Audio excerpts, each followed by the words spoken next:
from the Ford Theater in Washington, D.C., and as your parents already know, we've been Skyping with them throughout the year, and one of the actresses from the Ford Theater actually gives them pointers.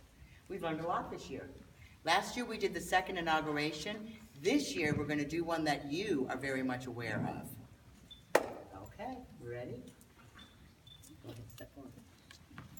The United States had been divided during the 1850s on questions surrounding the expansion of slavery and rights of slave owners. Many historians believe that Lincoln's election was the first event in a series of events that in 1860 became the Civil War. The war was long and costly to all Americans. Between Election Day in November and the inauguration in January, 7 more slave states seceded from the Union. On January 1st, 1863, Lincoln issued the famous Emancipation Proclamation. This declared that those slaves in the slave states were forever free. Later that year, President Lincoln was at the dedication ceremony for the Gettysburg battlegrounds. The featured speaker spoke for over 2 hours. Lincoln then got up and spoke for a little over 2 minutes. It began.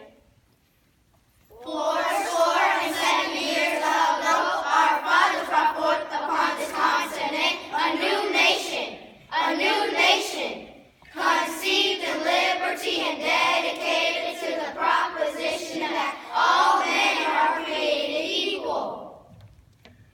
Now we are engaged in a great civil war, testing whether that nation or any nation so conceived and so dedicated can long endure. We are met on a great battlefield of that war. We have come to dedicate a portion of it as a final resting place for those who died here. That the nation might live.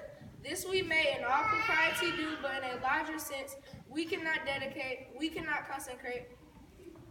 We cannot hallow this ground.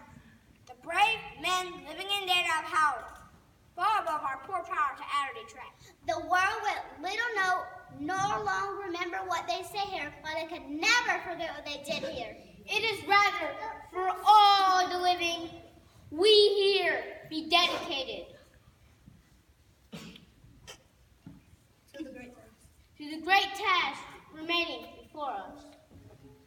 That from these honored dead, we take increased devotion to that cause for which they here gave their last full measure of devotion. That we here highly resolve that these dead shall not have died in vain, that this nation shall have a new birth of freedom, that the government of the people, by